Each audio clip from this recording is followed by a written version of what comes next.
Good evening, everyone. I'm Shivam Sinha, research assistant of SarvArogya, the RISE Foundation. I welcome you all to the fourth webinar of our project SarvArogya. We are honored to have Dr. Jayendra M Bhalodiya as our expert for today.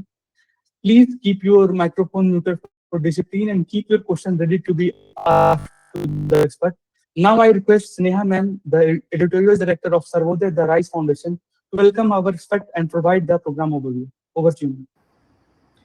Thank you, Shivam. So, good evening, everyone. I'm delighted to welcome you all to the fourth webinar of SarvArogya. Also, I would like to extend my sincere gratitude to the Prasad Institute of Medical Sciences, Lucknow, for supporting this initiative. First of all, on behalf of the entire The Rise family, I welcome Dr. Jayendra M Bhalodiya, who is an assistant professor at the Ahmedabad University. We are truly honored to have you, sir, with us today to share your insights on artificial intelligence and the future of healthcare, opportunities, risks, and the road ahead. But before Dr. Jayendra expresses his thought, let's set the context right. Why this SarvArogya webinar? So, artificial intelligence is a buzzword today. No one is left untouched by it. Some are benefiting from it, some are being disrupted by it. But one sector where the impact is becoming deeply personal is the healthcare. Let me ask you, how many of us have chat GPT the symptoms before visiting a doctor? I think all of us, everyone does it. The story that made headlines last year was that of Shreya, a Bangalore techie, and her mother. Shreya's mother suffered from a chronic non-stop cough for last 18 months.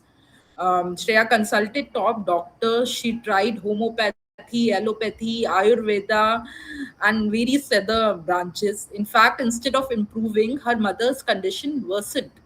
She also suffered from an internal bleeding. Out of no options, Shreya turned to Chat GPT.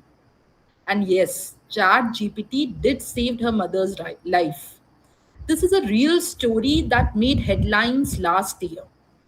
What was once an headline in the past has now become an everyday reality for us. See, we are a very anxious generation. As soon as we see a symptom, the fear of it being a cancer pushes us to type it into ChatGPT.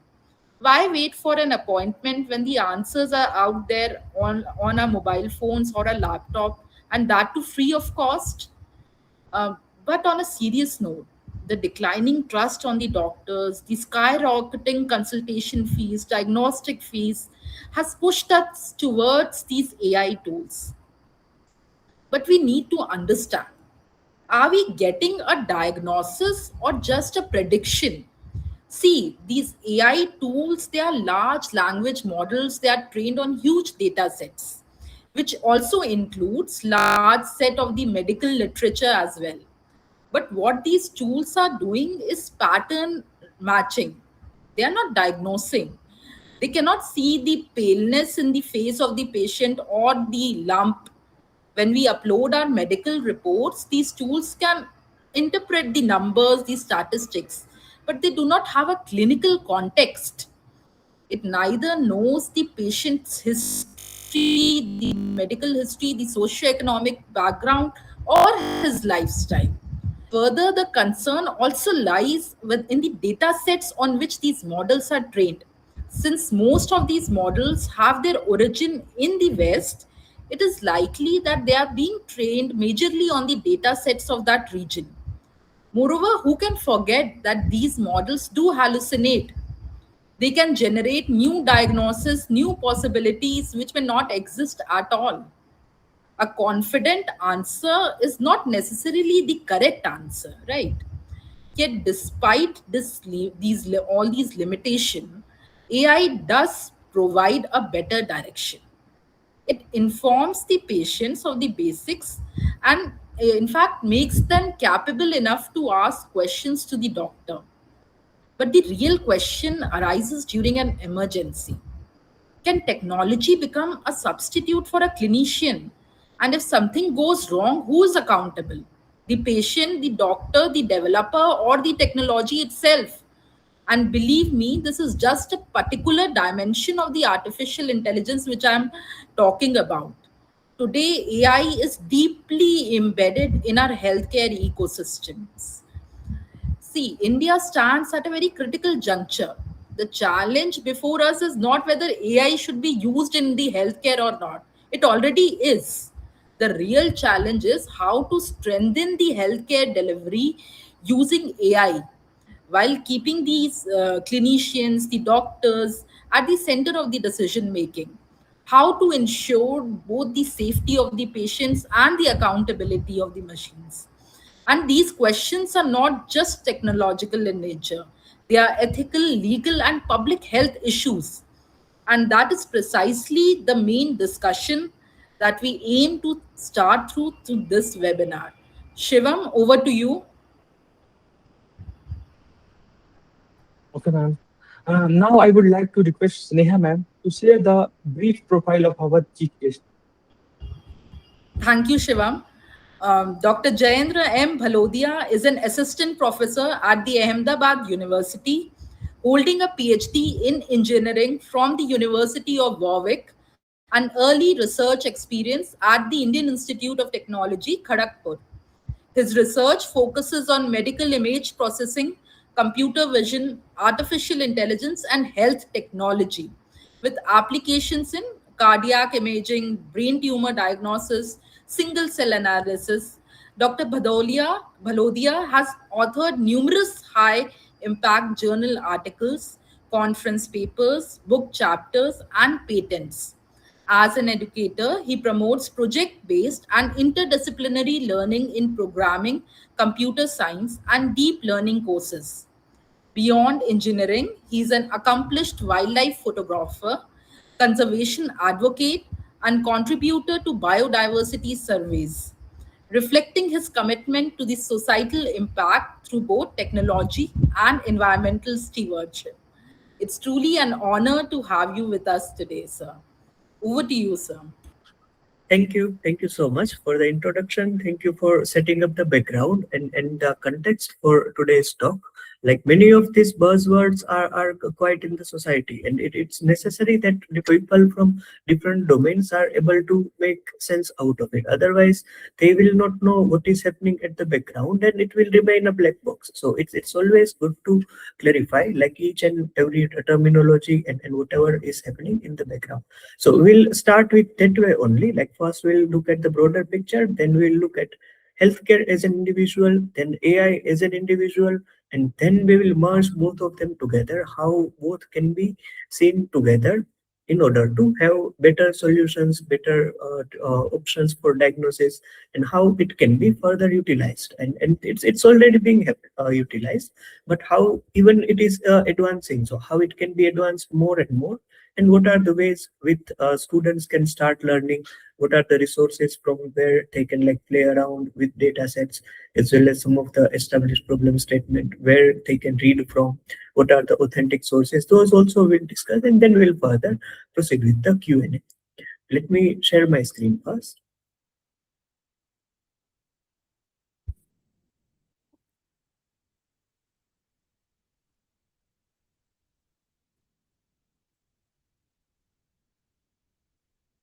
Right, is the screen visible?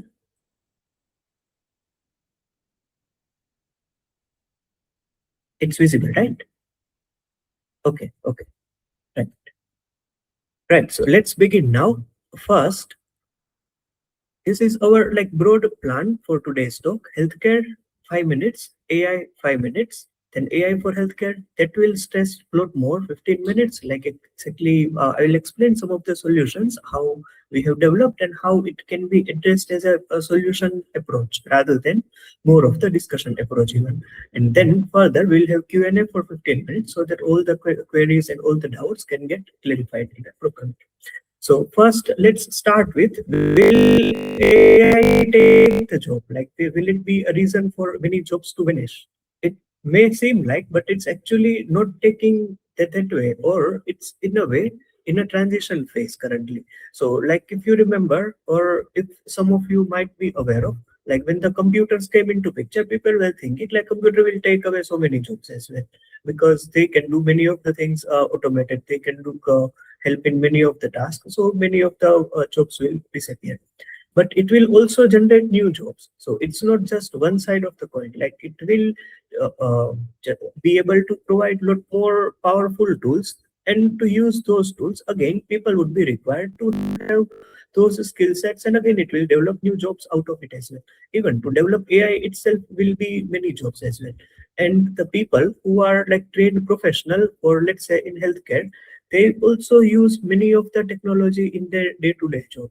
So they will have advanced tools, advanced machines to further utilize. So in order to provide a better service to the patient, better care to the patient, and do their routine of day-to-day job. So it's a game changer basically. Like it's a more powerful tool which can be utilized in so many ways to improvise tasks and get the better accuracy and better efficiency at the end of the day, because the burden of the diseases over the society is increasing. Even the cancer, which is like one of the prime killer, is also increasing quite a lot. So like it needs more and more better diagnostic solutions, better analytics solutions, which can provide a lot more insights. So let's have a look further. So first we'll start with healthcare. Right. Right. So in healthcare, if we broadly look towards the our education system as well as towards multiple categories of the healthcare system, then we can broadly say there is a primary care in which when we have initial symptoms, we go to a doctor. That will be family doctor or general practitioner, usually having MBBS degree or MD in family medicine, community medicine. They have those degrees. And that will be the first point of contact for the person to get the symptoms analyzed. And if there is a way to prevent it, it can be prevented as well. Then comes the secondary care, in which there are more specialized experts. So let's say MD in radiology, or MD in something else, or MS or specialty surgery, surgical specialty person. Could be pediatrician or dermatologist or a surgeon, and they will be having referral from the family doctor or general practitioner to further diagnose the disease or further understand what is happening in the purpose. Then comes the tertiary care. That will be more advanced diagnostics solutions and more complex surgeries. It can involve cardiologist, oncologist, neurosurgeon, and then having say degree or qualifications like MD plus DM.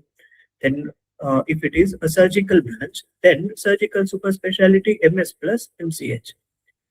And then comes even advanced part of the care, which is a quaternary care. It will have like highly specialized experimental medicine and rare diseases, even multiple organ transplant, even research for particular genes, and all of these things comes into quaternary care. And the people or the experts who usually work in this area have educational qualifications like DM or MCH, and additionally, they may also have a PhD. Now, each of this level generates a lot of data, and each of this level will have plenty of tools to utilize. It can be a physical tool, it can be a software, it can be any other laboratory tool as well, and it will be utilized in a way to help the patient get better, right?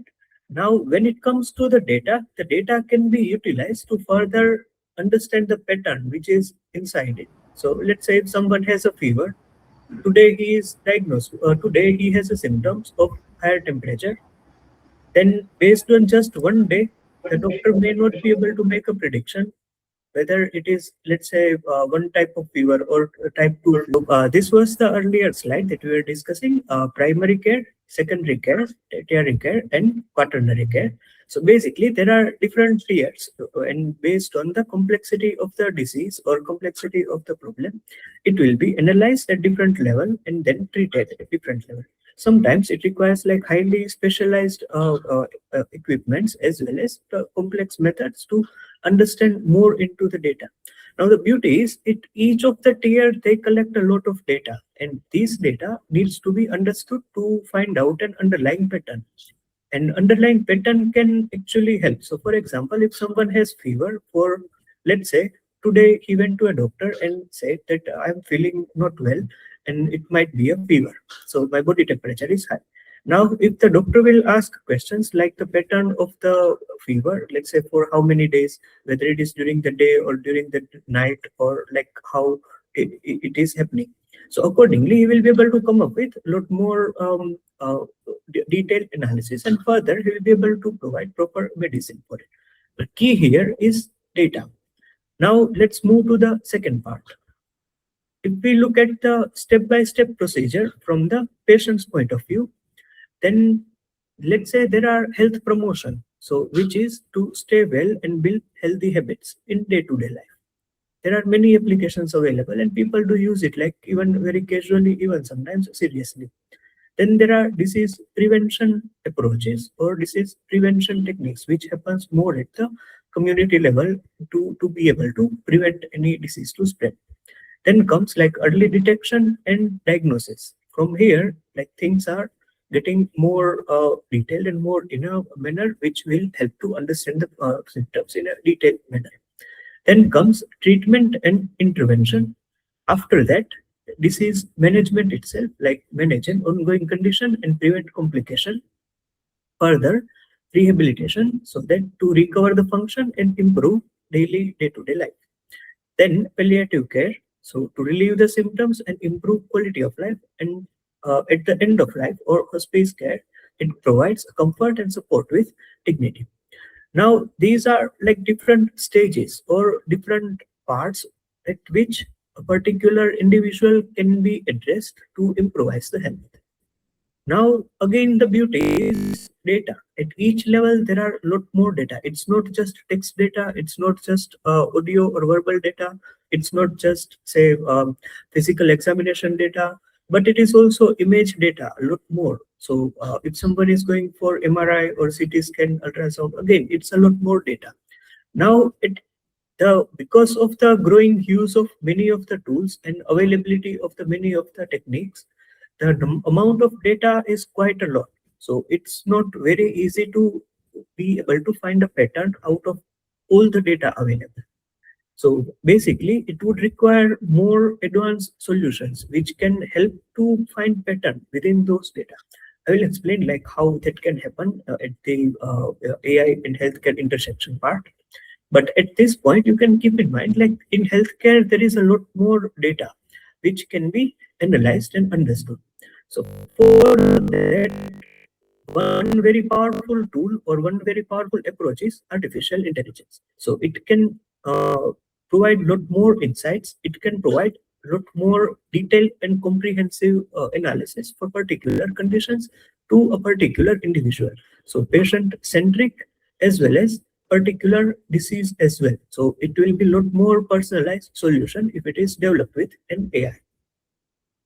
Now, when we hear the word AI, first thing comes in mind is ChatGPT, right? But that is not the entire AI. ChatGPT is one tiny drop within the whole ocean of AI. So let's say Gen AI, which is our ChatGPT or any similar models, ChatGPT or Claude or Gemini or any of them. So that use AI to generate text, images, and more as well. Then if we look artificial neural networks, so those are like raw material in a way, or raw frameworks that we can use to build complex systems, build computer systems that can learn like human brains do. And afterwards, it can be utilized for so many applications. Then comes computer vision. Computer vision is slightly different area, but it's the eyes of the computers basically. So in technology or in the technical field, we say that how to teach computers to see and understand image and interpret out of it afterwards. So there are frameworks like PyTorch, TensorFlow, which are used for machine learning libraries, and it can help to develop powerful AI applications at the end. Now, machine learning, again, another buzzword or another word which is like quite trendy. So it's one subset of AI that we can say. So, and machine learning is about teaching computers to learn from data. Then applied machine learning. Use machine learning to solve particular type of problems. Then comes deep learning. Again, another quite buzzword, but it is a subset of machine learning in a way. So the AI is much bigger. Within that, there is machine learning. Within that, there is deep learning. And within that, there is ChatGPT somewhere. So it's a one drop in the ocean itself. So deep learning can be used to build like advanced AI systems, which can rigorously understand in a lot more depth about the data and find the patterns. Within that, there are approaches to understand. So for example, supervised learning. So when you already know the answer and you are going to teach the computer or the AI what is to look for in the data, that is supervised learning, in which you first have question and you will have answer. Likewise, you provide, let's say, 1,000, 10,000, 100,000 question and answer to train the model. Afterwards, you only give question to that model and the model will be able to predict the answer based on it. So that is the supervised learning approach, in which first you give n number of examples, after that you ask a question. Then there is another approach called reinforcement learning, in which you train the AI model through trial and error. It will make mistakes, it will learn from it, again it will make mistakes, again it will learn from it, and over the time it will become quite robust enough. Then another word called MLOps. So those who are in hospital environments, they would be getting to know at some point this word MLOps. So like it's about managing and deploying the machine learning based solutions to particular organization wherever it is required. So for that, the skill sets are required, or the demand being quite in demand in the market is MLOps operations. So they will know how to develop model and then how to deploy model and then how to deploy to a particular organization as per their infrastructure, as per their IT team's requirement, and as per their entire organization. So it's another set of jobs which are coming out. MLOps, DLOps, similarly many others. Right. One trend, or our first trend, is AI agents and agentic AI. So you might have heard like agents for this, agents for that. So the way in real world we consider the agent, similarly in AI also we have agents. So agents for a specialized task or particular task. Let's say if you would want to find particular information from a repository, you will have an agent which will do that. It will give an output to another agent, and that agent will look into it, what is the minimum, what is maximum, or whatever our criteria is. Accordingly, it will pass that information to another agent, and accordingly all those agents will together come up with the end solution which we have instructed it to do.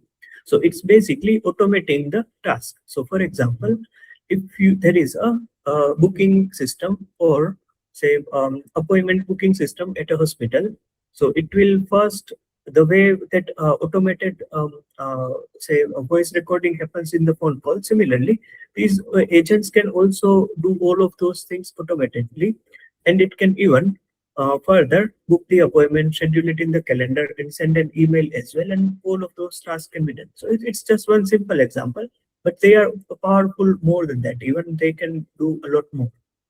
So in a way, or in general, they are autonomous AI which can plan and take actions to achieve goals set by the user. So here usually human is in the loop. So or human is over the loop or on the loop.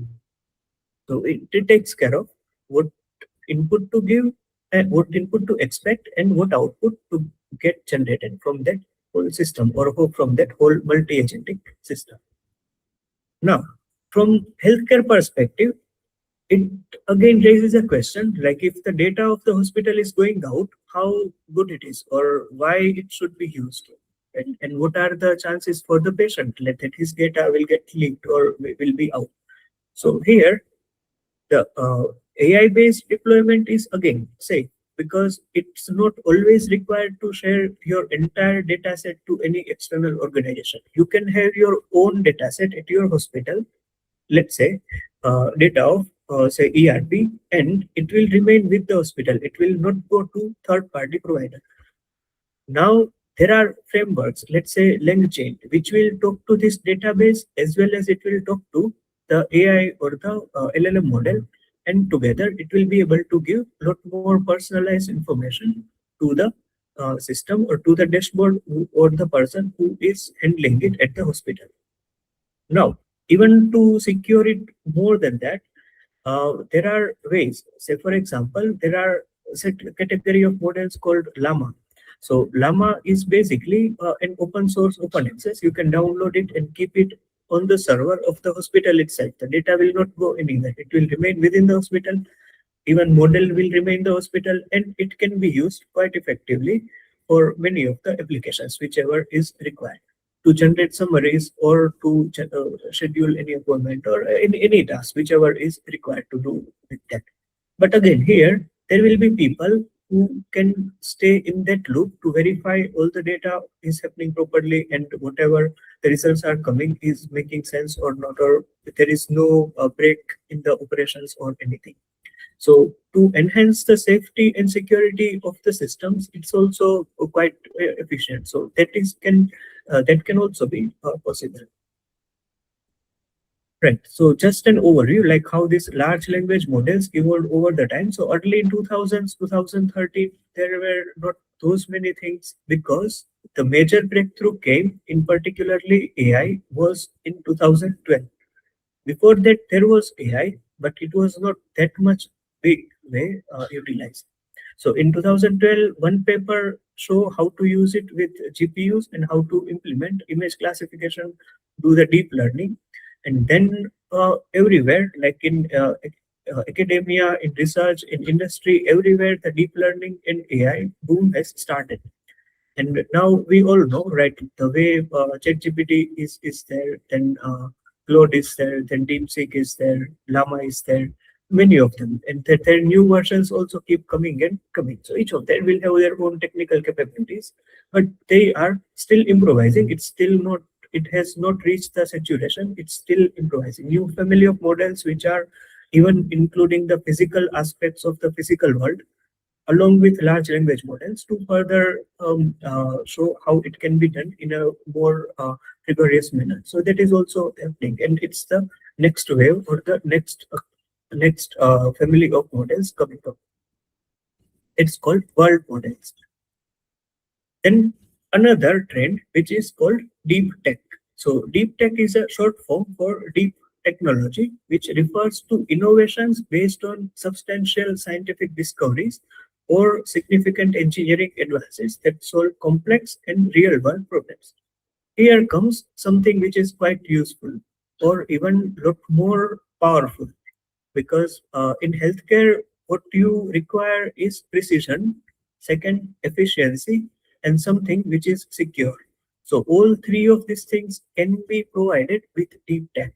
So deep is name itself suggests, or the way it learns from the data is through a deep network of neurons. So that is artificial neural networks and deep networks. And then there are many approaches. If it is text data, then how to deal with it. If it is numbers, then how to deal with it. If it is image data, if it is video, if it is say MRI or CT scan, then how to deal with it.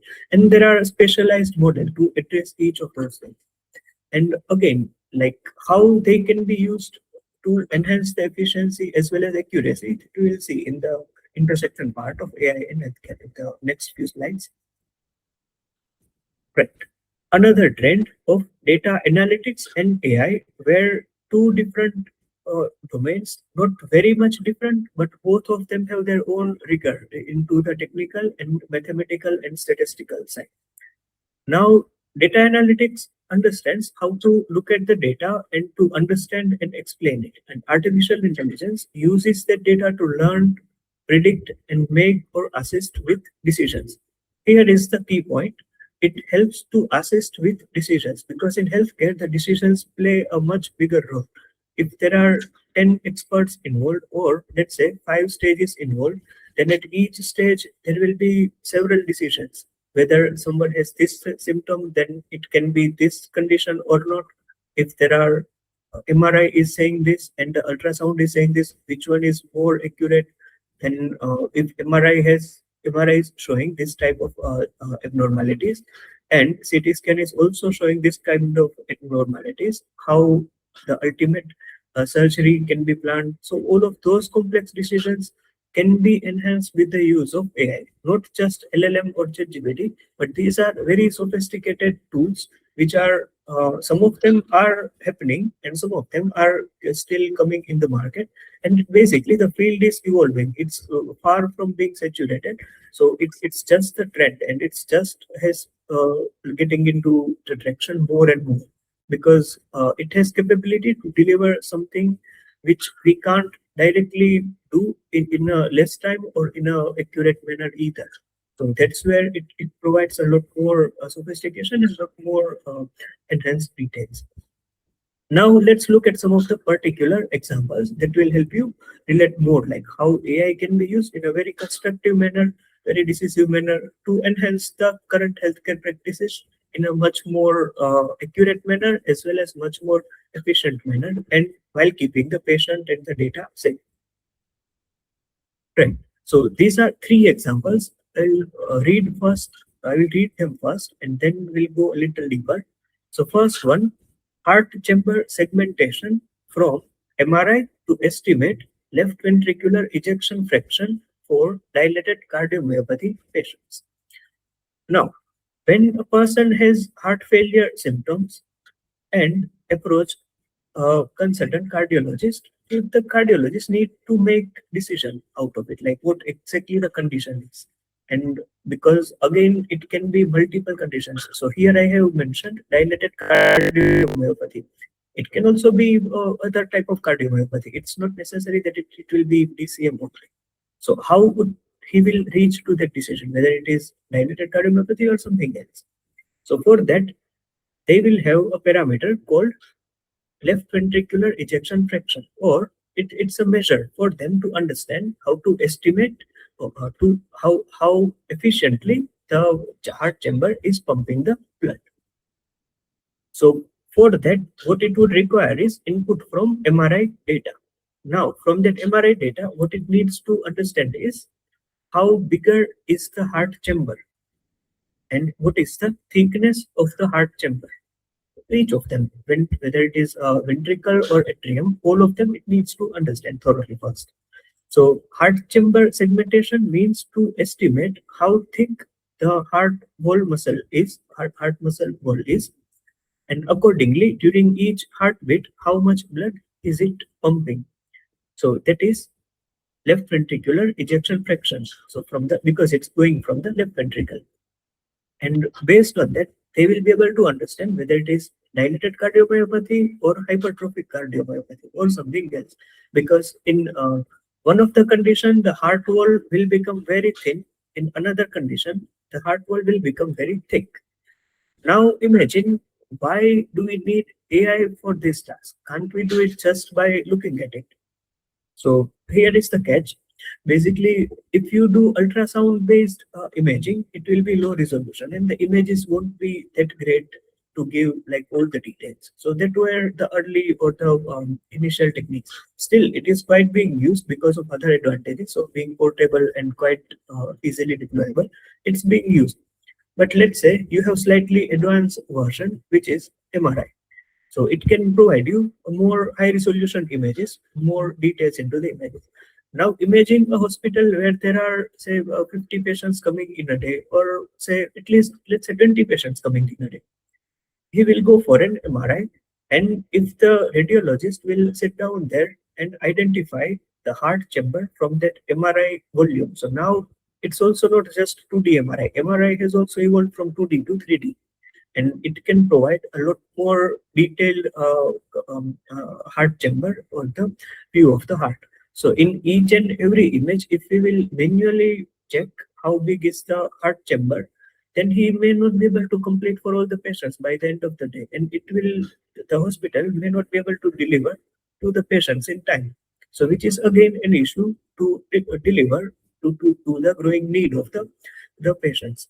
Now, if they have AI-based solution, they can do it in an efficient manner. So first, AI can find out how the exact heart wall and then the operator or the radiologist, whoever is like doing the segmentation out of it, can quickly check and refine it. Wherever there are mistakes of AI, it can fix it. Wherever it requires additional input, he can fix it. And accordingly, it will give a lot more detailed MRI segmentation out of the MRI, and it will also be able to provide for many patients in a day, which may not be possible without it, because the need is quite large. So this is just one condition. Accordingly, there are many other. So second one is brain tumor segmentation, characterization, and survival prediction using multiple MRI sequencing. See, here even the complexity is a lot more higher. The data which it generates is quite a lot. So when someone has a symptom for brain tumor, will go to the doctor, the neurologist, and at that time they refer for the, let's say, MRI based examination. So it's not just one type of MRI. They need to conduct at least 6 to 7 types of different sequences of MRI in order to understand the tumor thoroughly, because they can't take risk of misjudging it or misdiagnosing it, because it does not work that way. And from each of the MRI sequence, it will generate one 3D volume of the brain. So you can imagine the number of data, like the amount of data it will generate, like 6 to 7 volumes, which needs to be manually checked for how big the tumor is and where exactly the tumor is, what are the different components within the tumor, let's say peritumoral edema, then tumor core and enhancing tumor, all of them. And accordingly, they need to come up with some decision whether it is, let's say, low-grade tumor or high-grade tumor. If it is low-grade, then the surgical procedure will be different. If it is high-grade, then again the surgical procedure will be different. So to be able to facilitate this decision-making in time and in an accurate manner, it requires more sophisticated tools. So that's where AI and computer vision comes together to help develop more sophisticated tools, which can ultimately help. We'll see this example in detail. Then third one, fetus segmentation using ultrasound imaging. So here the beauty is ultrasound is very small. You can pack it in your bag and just go to any remote location and utilize it there as per the requirement. So if the patients are elderly or patients are in a remote location, then ultrasound is quite a good tool, even though it provides low resolution images. Still, it's quite good to utilize, because otherwise other higher end equipments may not be able to reach there, or the patient may not be able to reach to the higher end location as well. So that's why ultrasound based assessment is still quite common in many of the countries as well as many of the locations as well. Let's have a look in particular now. So first one, the brain tumor diagnosis. So we will be I'll be explaining AI solution for radiology. Again, here another concern is when someone has a tumor in the brain, it's not easy to just open it and just have a look like how big is it and assess it thoroughly. So for that, non-invasive imaging comes into picture, CT scan, MRI, and other imaging. So that can provide a detailed overview of the whole brain in a non-invasive manner without opening it. And it can also go to detailed manner component-wise. Let me show you. So this is our recent paper on brain tumor segmentation, characterization, and diagnosis. So the person had a tumor, and each of them are 3D volumes. It's not just a 2D image. So it's like just one plane of that 3D volume. So that's why it's looking in 2 dimensions, but it's actually a 3D volume entirely. And the different colors, green color, red color, and the yellow color shows different component within that tumor. So based on the size of that component and the spread of the tumor, the doctors will be able to decide how much is the spread, and accordingly whether it is low grade, early stage, or later stage, or higher grade. And accordingly, the surgical plan will be different for both categories. So that's why that decision is critical to make at the beginning. So the first one is FLAIR MRI, T2 weighted. The second one is contrast enhanced T1 weighted MRI. The next one is T1 native, and the next one is T2 weighted. So, and each of them shows different component of the tumor. And identifying them manually is very tedious and very laborious, and it may not remain accurate, because when someone do the outlining task for, let's say, the whole day, 2 days, 1 week, 2 weeks, month, few months, after that it will start getting more and more subjective. So like the emotions will affect it, because it's not something like very different. So the way AI models hallucinate. Similarly, if we keep doing the same thing again and again, we will not also be uh, like feeling great, or even our emotions also interfere into that. So that's why the semi-automated procedure, where the first AI will develop, identify the tumor regions, and then the expert will correct it with his expertise of that particular domain. Then it will be a lot more efficient, as well as a lot more accurate. Now, once the segmentation is done, further the features can be extracted. So features means patterns within it, and that can be converted into different types of mathematical frameworks, and further it can be used to predict whether it is low grade or high grade, whether it is early stage or later stage, and accordingly the decision can be further enhanced. Again, so doctors or the team of doctors remains involved in this procedure, so it's not like just AI take over and just AI will do everything. It's AI is more of the facilitator to enhance that practice or to make it more efficient. And for that, another component in this system is the last one, XAI, or the explainable AI. So how the AI model has reached to that decision, why the AI model is saying this is the tumor part and this is not the tumor part, that also can be explained through the explainable techniques. This was also another our work in which was published earlier. Similarly, there are many other solutions as well. Let me show the next one. Urjit was working on this one. So designing AI tool for cell segmentation. So it's not just MRI or the CT scan. If you look at the way our laboratories are, imagine like in any city, you will find hundreds of laboratories, and each of them can easily afford a microscope, and they will be examining the tissues on the glass slide. Now, the further advancement is to take photograph of that glass slide, not with our normal camera, but they are sophisticated further equipments, not that much expensive that no one can buy it. It's quite manageable and quite fairly be bought. And using those images of glass slides or the tissue samples, they can be analyzed in a computer with lot more detail.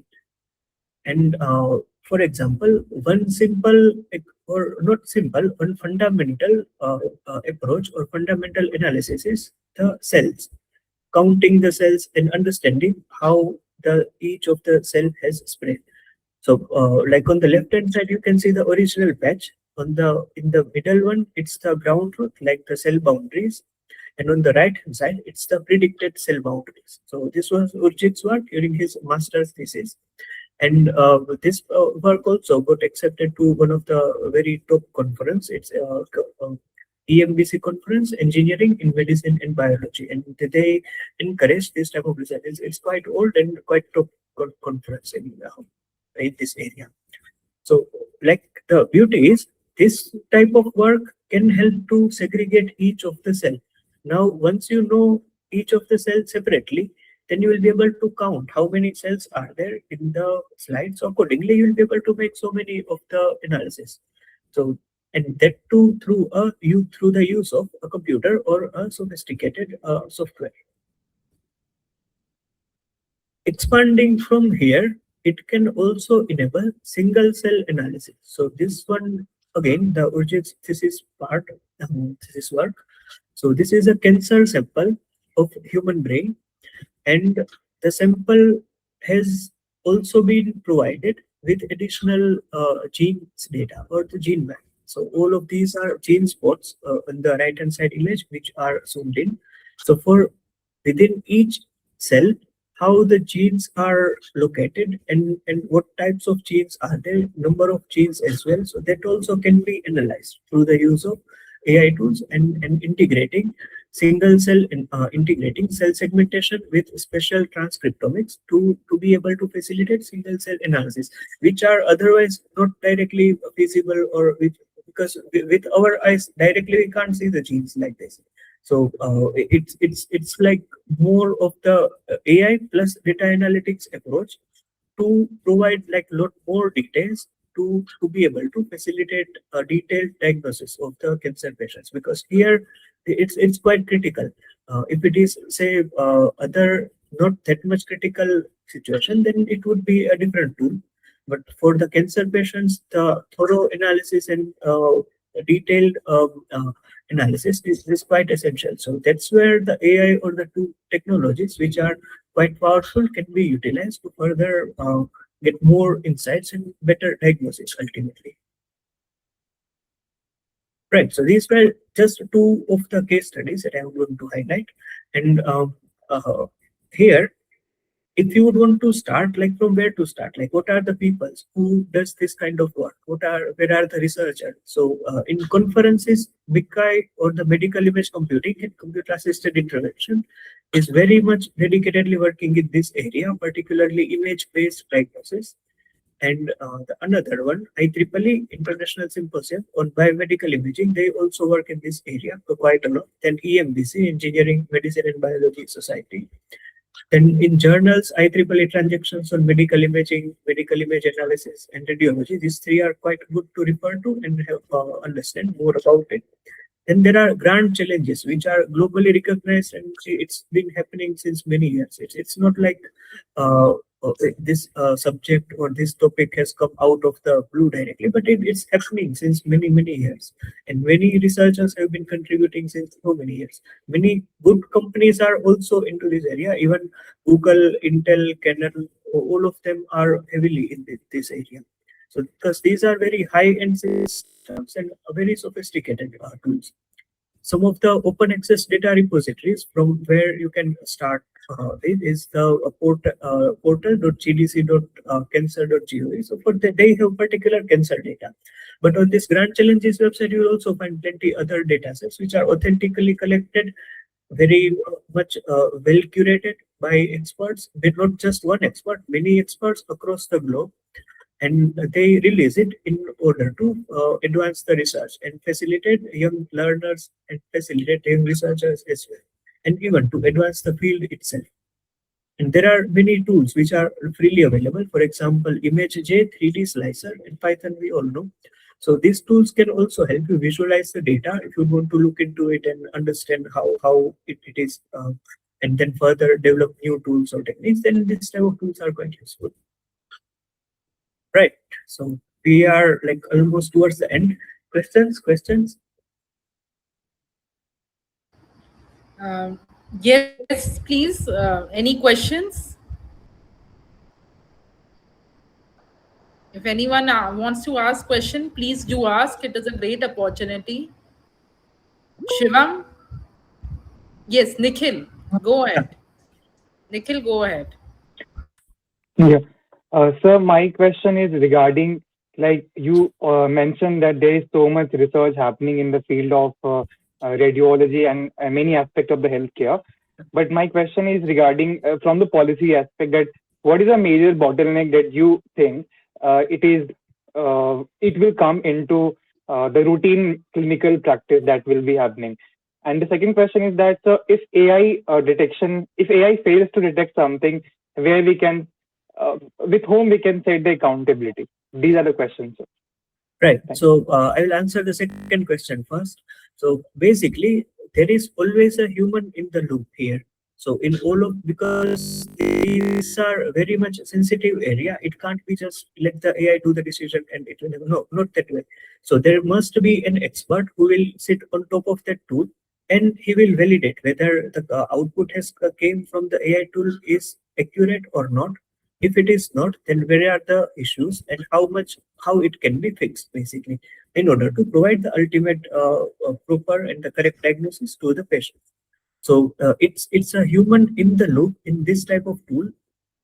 AI facilitates the speed up, basically. If the person will do it manually, it will take a lot of time and it will not be feasible to complete it in time either. So that's where the AI's role comes into picture. It will be a more supporting tool to help their day-to-day practice. And for the first question, the answer is like the major challenge is bringing two different experts on the same team is quite challenging in particular. And also to like bring the data, because earlier at the beginning, the way it was being discussed, so the most of the models are trained on either Western data or any other geographies data, but there are not sufficient tools which are trained on Indian data set. Then how that can be facilitated? How from the governance point of view also, because it's not a data which will be available anywhere and it can't be sold or it can't be purchased either. It has to be coming from a very authentic institution in a very ethical manner in order to prevent the patient confidentiality and privacy as well. So how that can be facilitated, those are also bigger challenges from the governance point of view. And because each of the geography will have different type of population, and each population, if they would want to utilize particular AI tool, then it needs to be trained for that particular population. So let's say if you are from Ranchi, then the data needs to be trained on the population of Ranchi or at least nearby Ranchi, not too far, not from let's say Kerala and tried on the Ranchi. So that will be very different. So that's also another bottleneck to have access to the data and bringing different expertise on the same table, because each of them will be quite in their own fields so all the time. So how they can bring these two expertise, that's one of the challenge. Okay. Is it clear, Nikhil? Sir, one more question is this: are you talking about the fragmentation of that data set that we have in this country? Acha, That's okay. yeah. So it's not just fragmentation, because fragmentation is anyway everywhere in the entire world. It's the similar way, not in a completely similar way, but data fragmentation is there. So hospital will have their own data. They are not going to keep it open for other hospitals either. So there needs to be a centralized data repository from which, let's say, authentic users can access those data for authentic purpose. It should be a like broader network or the infrastructure. The way, let's say, there is the Aadhaar card or the way there is a voter ID card, and the data is centralized. Similarly, this type of data should also be stored in a centralized manner so that it can be used in an effective manner. Of course, it needs to be regulated, it needs to be moderated, it needs to be governed in a very ethical manner as well as in a very secure manner. So those aspects definitely have to be covered, but it needs to be collected in that way. Like earlier practice was, if we can discuss about, let's say, practice for 10-15 years, the data were majority on medical records on pen and paper. Now, if someone would want to like find a pattern out of those medical records, it's very tedious because technology will also have its own limitation. It won't be able to do all of it in a way. Then came the digitalization aspect, where data was at least stored in an ERP systems in a more systematic manner. So that can be utilized by the technology, and it can be further utilized in a to train the models. Then even if we go further beyond, it can further be curated with knowledge graphs and advanced ways of storing it, so that it can be harnessed properly with the advanced methods as well. So the data for sure, like it's happening at different places, but the infrastructure to collect them in a centralized manner should also be encouraged at some point. Otherwise, bringing two different data repositories becomes itself a challenge. And anyway, there are many companies who does this task. They help merge different data repositories in a way to facilitate the detailed analysis using both of the data repositories. So those companies also comes into picture at that time. Thank you, sir. Sir, I have a question. Sir, my question is mostly about the patient rate and the consent. Sir, how do the frontline clinical workers explain the use of AI decision support or AI tools to the patient who are orally instant or fearful toward the use of AI in the healthcare field? And how does this explanation impact the patient's ultimate patient their treatment plan? How did think about the use of AI in the healthcare? Okay, so if I understood correctly, your question is about the patient consent, right? First, and Yes, sir. second is Patient consent and patient patient. trust in the AI. Okay, patient's trust on AI. Okay, so patient consent, for that it must be ethical and it must be consented. Any of the data which is collected, whether it is for AI model or whether it is by the hospital to store in their own records or repository, it must be consented. The ICMR guidelines, ICMR is the prime body for India, Indian Council of Medical Research. Like as per their guideline, each patient must be consented, not in just one language, but in at least three languages. One should be local language, one should be national language, and then one common language. If it can be English, then also it's fine. But patient must be consented and explained about how the data will be stored, how the data will be utilized in order to conduct any of the stuff. So that's the responsibility of the where the first data is being collected. After that, when it comes to data sharing, again the patient needs to be consented. It can't be shared directly without the permission of the patient. And there are also in some of the say developed countries that they have rolled out some of the nationwide studies in which what they did is they stored a they stored data in a common repository with consent of the patient.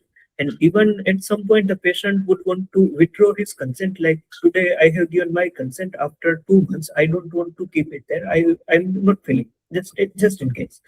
Then also there should be a provision to withdraw it from there. And it's not a rocket science. It can be done. Like it's fairly manageable. If the study is already published, then it's a challenge. Then it may not come back because the analysis would have already been included. But if the study is already not published, then the data can be withdrawn and it's fairly be manageable. Second is about trust.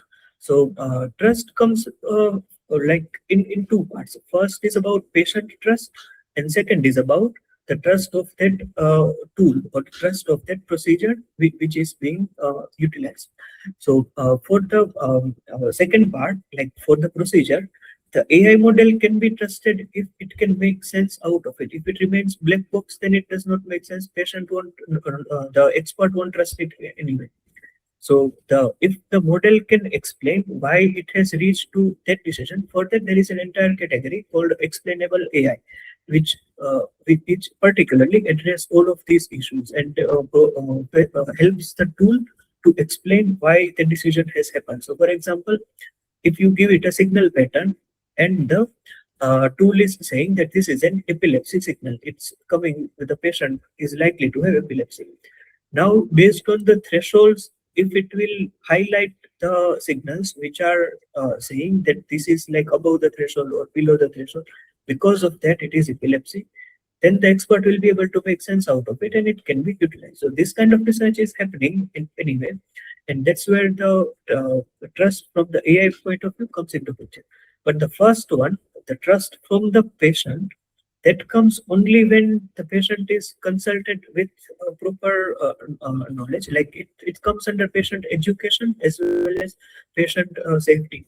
So when the patient go to a hospital, the hospital needs to educate them. It's also one of the role of the doctor or the hospital system, that they need to provide about the details of that symptoms and also the procedures of the hospital accordingly. If the patient feel comfortable, then only the trust will come. Otherwise, if the patient will not comfortable, then the trust part won't come from there. The transparency is the key there. Yes, sir. Thank you, sir. Okay, Prateek, please go ahead with your question. Could you give an overview of the progress India has made in terms of indigenous models of AI in healthcare? Okay, so like we have started, that I can say, like India has started in it's or not just India, like many countries are in the early stage only, because the deep learning boom has came in 2012. So from 2012, if you consider, it's barely like 14, 15 years or so.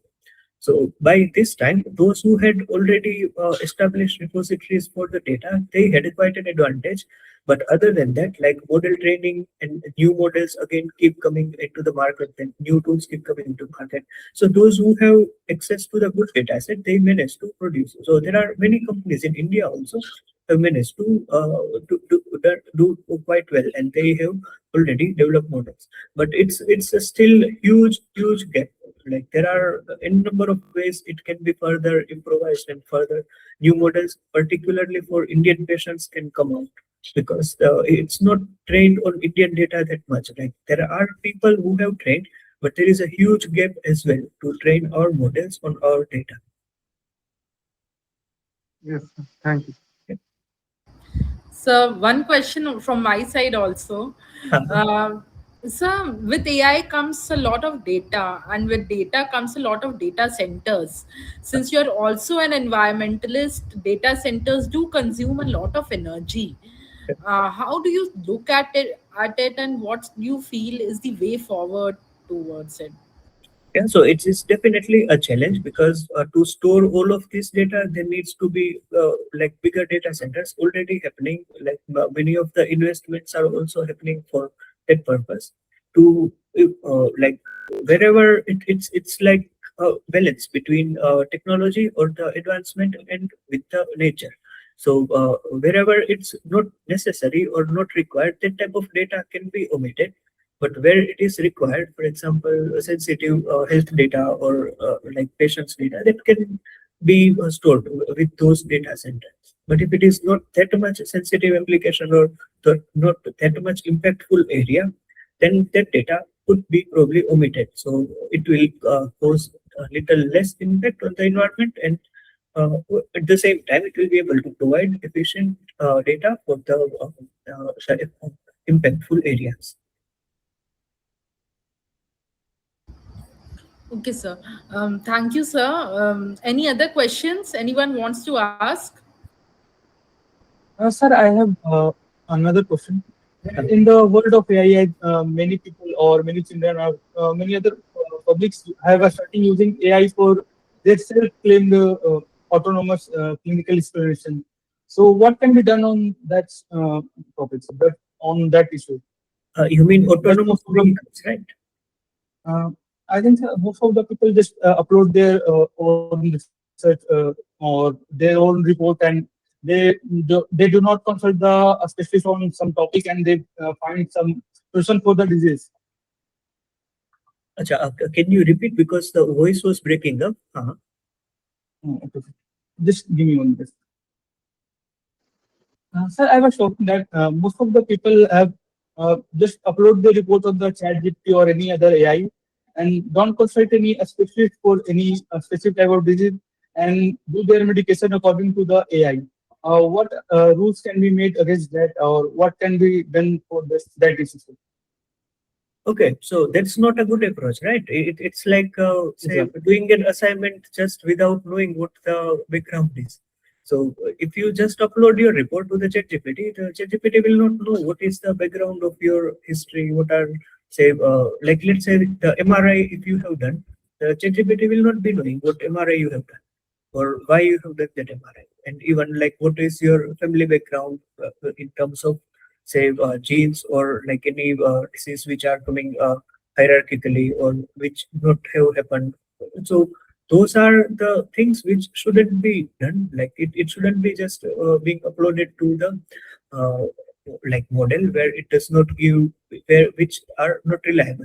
But there are also third party services. Sometimes they like develop those sophisticated models. So for example, let's say if a hospital where you are going for at least 20 years or so, they have all the records of yours and the records of your family members, and accordingly you have some symptoms today, and you went there for a checkup, and from there you got to know like this could be the potential condition, and for that you did other uh, say reports, and those reports are also uploaded to their server and those. So if they have comprehensive data of your particular profile, then that particular service can be used. Otherwise, it will remain just like very in general. So that can't be trusted. So the key is like if it is coming from an authentic service provider, then only it should be used. Otherwise, it shouldn't be directly used. It must not be Yes. used because otherwise it will lead to somewhere else. Yes, sir. Thank you, sir. Any other question anyone wants to ask? No. Okay. Thank you, sir. Thank you for your time. It was an excellent slide. Now I will request Shivam to please summarize the entire presentation and give a vote of thanks. Thank you, sir. Thank you so Thank much. you. Thank you so much. Yes, sir. I would just like to conclude the whole presentation that I given. I think the first explained us about the how AI can be used to increase the efficiency of healthcare system. And he also talked about the different tiers of healthcare, which is primary, secondary, tertiary, and also talked about the quaternary tier of the healthcare system. As there is a lot of use of data in healthcare system, and AI is a powerful tool which can be used to analyze the data and when it is used properly. And sir is also explained about the generative AI, artificial neural networks, machine learning, and a scheme of new way of machine learning operators. And sir also talked about some trends in which they talked about AI agents or agentic AI, which is a autonomous AI. And sir also talked about the deep tech and data analysis and AI. And sir also explained about the importance of AI in healthcare. As sir explained with the help of MRI example, as by doing every analysis manually, it will take a lot of time and it cannot be possible to do for a larger pool. Here, AI-based tools can be used for higher efficiency and additional human input, which can be used in a greater way for our healthcare system. So that's all. So thank you, sir. And Thank you for your time. Thank you for an excellent presentation. thank And you. thank you, everyone, for joining in. Thank you, sir. Thank you so much. Thank you. Thanks. Thank,